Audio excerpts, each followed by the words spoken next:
BJP পার্টির পক্ষ থেকে বিজয় সংকল্প সভা অনুষ্ঠিত হল। মুর্শিদাবাদের নবগ্রামের পলসন্ডা ভোলাডাঙ্গা ময়দানে ৬৫ নম্বর নবগ্রাম বিধানসভা প্রার্থী দিলীপ সাহার সমর্থনে ত্রিপুরার মুখ্যমন্ত্রী মাননীয় মানিক সাহা উপস্থিতিতে একটি জনসভা অনুষ্ঠিত হয়।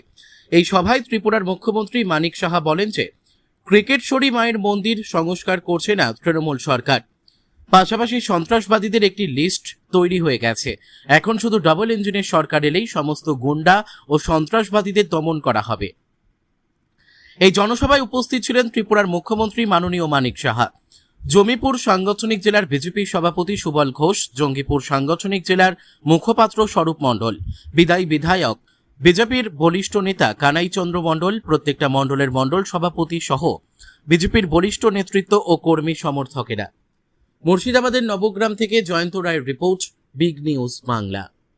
অ্যাকচুয়ালি সব মানুষেরই ধরেন এখানে অধিকার আছে, তবে স্টেজের একটা ডিসিপ্লিন আছে। তো স্টেজে ধরেন যারা আমাদের নেতৃত্ব আছেন, যেমন জেনারেল নেতৃত্ব আছেন, ব্লকের নেতৃত্ব আছেন, মণ্ডল সভাপতি আছেন, তারাই এখানে একমাত্র এখানে আসতে পারবেন।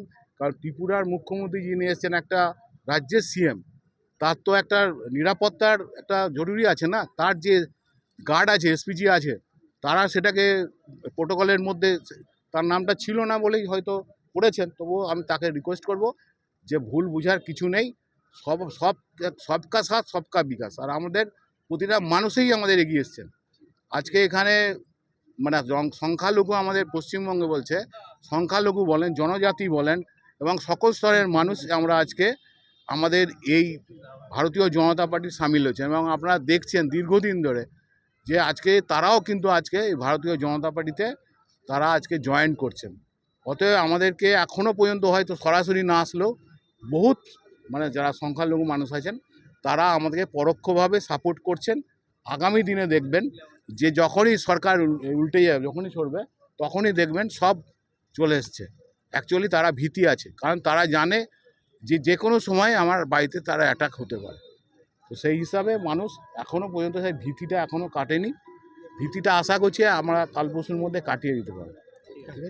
কোন কোন ইস্যুগুলোকে এবারে নির্বাচনে আপনারা সামনে একটা তো দুর্নীতির ইস্যু, মানে এমন কিছু নেই যেখানে ওনাদের দুর্নীতির গন্ধ নেই। সমস্ত জায়গায় আপনারা দেখেন এদের বেশিরভাগ যারা মন্ত্রীরা আছেন, বিধায়করা আছেন, জেলে কেউ রয়েছেন, কেউ জেলের বাইরে বেলে আছেন। তো এদের বিরুদ্ধে মানুষ সোচ্চার হয়েছে। এইভাবে একটা সরকার চলতে পারে। রাজ্যে হিন্দুদেরই নাম বাদ দিয়েছে, কি বলবেন? না, এরকম না, ঘটনাটা এরকম না। আপনারা ভালো করে আরও এটা জেনে নিন। সেরকম পার্সেন্টেজ নয়। যারা অনুপ্রবেশ, সেখানে যাদেরকে আমরা মানে যা একটা নিয়ম, সেই নিয়ম অনুসারেই বাদ যাবে। এর মধ্যে কিছু নারী সুরক্ষার ব্যাপারে তৃণমূল সরকারের অভিযোগ, সেটা হচ্ছে রাজ্য সরকারের অপরিচিত যে বিল, সেটা বিজেপি সরকার পাস করতে দেয়নি।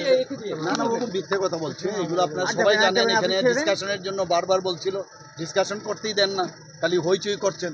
নারীদের সম্মান একমাত্র ভারতীয় জনতা পার্টি আসার পরেই কিন্তু সম্মান দিতে শুরু করেছে। আপনারা জানেন যে যেভাবে নারীদের যেভাবে এর আগে ভারতীয় জনতা পার্টি আসার আগে, সরকারে থাকার আগে, আর এখানে সবচেয়ে বড় যে বিষয় সেটা হচ্ছে যে আমাদের